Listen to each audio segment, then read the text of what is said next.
A grande final da Copa do Brasil de 2025. O palco é o Maracanã, que de um lado o Corinthians, do outro o Vasco. O primeiro jogo lá na Neoquímica Arena foi um nó tático, né? Um empate tenso em 0-0. Agora é tudo ou nada. E o que está em jogo vai muito, mas muito além da taça. A gente está falando de uma premiação milionária, pode redefinir o planejamento de um clube para a próxima temporada. E pro Corinthians tem um peso a mais, sabe? É a chance de quebrar um jejum que dura desde 2009. Uma geração inteira de torcedores corintianos literalmente nunca viu o time levantar esse troféu. Esse 0-0 do primeiro jogo é o tempero que deixa tudo mais dramático, né? Qualquer novo empate leva a decisão para os pênaltis. E aí é aquele território onde a técnica encontra sorte. Vamos começar então pelo Corinthians, que chega nesta final carregando um dado que é um verdadeiro paradoxo, algo que desafia a lógica do futebol. Apesar de uma campanha cheia de oscilações, o time tem um aproveitamento de 100% como visitante na Copa do Brasil deste ano. É uma estatística impressionante, a lista de vítimas fora de casa é pesada. O arquirrival Palmeiras, o Atlético Paranaense na sempre difícil Arena da Baixada. Só jogo duro. E por fim o Cruzeiro no Mineirão. E tem um detalhe que torna tudo ainda mais intrigante. Até a semifinal, a equipe não tinha sofrido um único gol jogando fora de casa. Era uma muralha defensiva longe de Itaquera. O que é fascinante aqui é que essa campanha fora de casa talvez exponha uma crise de identidade do Corinthians, sabe? Como assim? Em casa, na arena dele, com a torcida empurrando, com a obrigação de propor o jogo, o time muitas vezes parece engessado, previsível. Sim, isso é verdade. Longe de casa, livre dessa pressão de ser o protagonista, ele se transforma. Adota uma postura mais reativa, se sente confortável para se defender e explorar os espaços no contra-ataque. Entendi. A pergunta que o Dorival Júnior precisa responder não é só tática, é quase filosófica. O Corinthians de 2025 realmente sabe quem ele é? E qual dessas duas versões vai entrar em campo no Maracanã? O desgaste físico do elenco é um problema crônico e que chega no seu ápice agora. E essa preocupação não é abstrata. Ela tem nome e sobrenome. Rodrigo Garro, o cérebro do time, vem convivendo com um problema persistente no joelho. Que limita os minutos dele. Exato. O Carrilho, que voltou de lesão grave, ainda busca ritmo e, assim, visivelmente não consegue manter a mesma intensidade por 90 minutos. Até o centroavante, o Yuri Alberto, teve problemas físicos recentes. As movimentações nos treinos sugerem uma aposta de altíssimo risco por parte do Dorival. Ele testou uma escalação que foge do padrão, com 3 volantes. 3 volantes. Ranieri, Fausto Vera e o jovem Breno Bidon, formando o coração do time. A ideia parece clara: ter mais pegada, mais fôlego. Destruir as jogadas do Vasco. Isso, mas toda escolha tem uma consequência, né? E a consequência aqui é gigantesca. Consequência que o jogador mais criativo, a mente pensante do time, Rodrigo Garro, começaria no banco de reservas. Aí que tá. A lógica é compreensível, tá? Preservar o jogador mais desgastado e usá-lo como uma arma letal no segundo tempo, contra um adversário que já sentiu o peso do jogo. A ideia é ele entrar com o tanque cheio.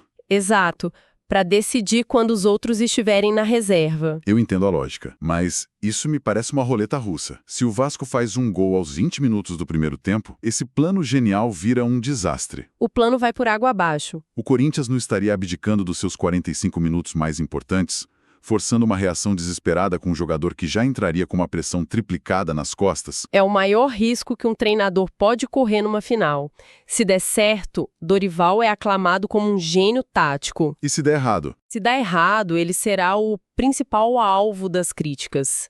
É uma linha muito tênue. Ele está essencialmente trocando criatividade inicial por segurança e fôlego, na esperança de que o jogo se mantenha equilibrado até ele poder jogar sua carta na mesa. E enquanto isso? Enquanto isso, a responsabilidade de criar alguma coisa no ataque recairia sobre os ombros do Memphis Depay e do Yuri Alberto, que teriam que se virar muitas vezes sozinhos contra uma defesa bem postada. É uma aposta que vai definir o legado desta final pro Corinthians. Então, enquanto o Corinthians vive esse dilema, o Vasco parece ser exatamente o oposto. Exato. O que a gente viu deles no primeiro jogo em plena Neoquímica Arena foi um time que sabe exatamente o que quer e como buscar. Exatamente. O Vasco não foi a São Paulo para se defender. Apresentou uma organização tática impressionante, com linhas compactas e uma intensidade de marcação que sufocou o Corinthians. Sufocou, a palavra é essa. O meio-campo, com a experiência do Thiago Mendes, foi o motor dessa estratégia. Eles não só destruíram as jogadas corintianas, como também iniciaram as transições com muita qualidade. Foi a atuação de um time com identidade muito clara. E se o ponto forte é essa organização, qual seria a vulnerabilidade?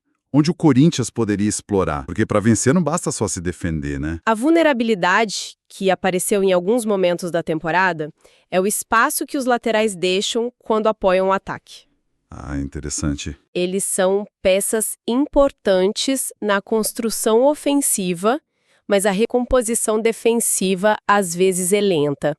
E esse é o tipo de espaço que um jogador rápido e inteligente como o Memphis Depay adora explorar. O duelo entre o Depay e os laterais vascaínos pode ser uma das chaves do jogo. A questão pro Vasco é como atacar sem se expor a esse contra-ataque mortal que o Corinthians mostrou saber fazer tão bem fora de casa. É curioso, porque se o Corinthians aposta em guardar o garro, o Vasco parece estar jogando o mesmo xadrez, só que com peças diferentes. Precisamente. Isso cria um espelho tático fascinante. O Vasco também tem sua arma secreta no banco, o centroavante argentino Vegetti. O Vegetti. Mas a função dele é diferente da do Garro. O Garro entraria para adicionar criatividade, refino técnico. O Vegetti entra para mudar o estilo de jogo. Plano B. É o plano B. Se a bola no chão com o Coutinho não estiver funcionando, a entrada do Vegetti sinaliza bola na área, jogo aéreo, a famosa casquinha. É uma alternativa mais direta, mais física. Entendi. Então temos dois times guardando trunfos, mas trunfos que representam filosofias de jogo distintas. A final pode ser decidida por qual plano B se mostrar mais eficaz. Saindo um pouco da tática e entrando no clima, a gente tem o fator Maracanã. Um estádio que vai ser, em sua maioria esmagadora, vascaíno. Sem dúvida. Isso cria uma pressão absurda. Por outro lado, a torcida do Corinthians é conhecida por invadir cidades em jogos decisivos. E não foi diferente. A promessa é de um caldeirão, tanto dentro quanto fora de campo. Sem dúvida. A batalha das arquibancadas vai ser um espetáculo à parte. Mas tem outro elemento de pressão. Um que acontece nos bastidores e que pode respingar no ambiente corintiano. O quê? Eu me refiro à situação do diretor executivo de futebol, o Fabinho Soldado. Existe uma forte corrente interna no clube pressionando pela saída dele. E este jogo é visto como um divisor de águas para o futuro dele. Mas isso realmente chega no campo? Ou é o tipo de ruído externo que nós, da imprensa, damos mais importância do que os próprios jogadores, que estão focados na final? É uma pergunta pertinente. Um jogador experiente talvez consiga se blindar disso. Mas não afeta só o jogador, afeta o clube. Uma incerteza sobre o futuro de uma figura de liderança no futebol gera um clima de instabilidade na semana mais importante do ano. E tem mais, né? E para adicionar mais uma camada de drama, o Internacional, que está sem um executivo na pasta, monitora de perto essa situação. Qualquer distração, por menor que seja, pode ser prejudicial quando a margem de erro é zero. Ok, então vamos juntar todas as peças. O que tudo isso significa? A gente tem uma final completamente em aberto. De um lado, o Corinthians com seu paradoxo.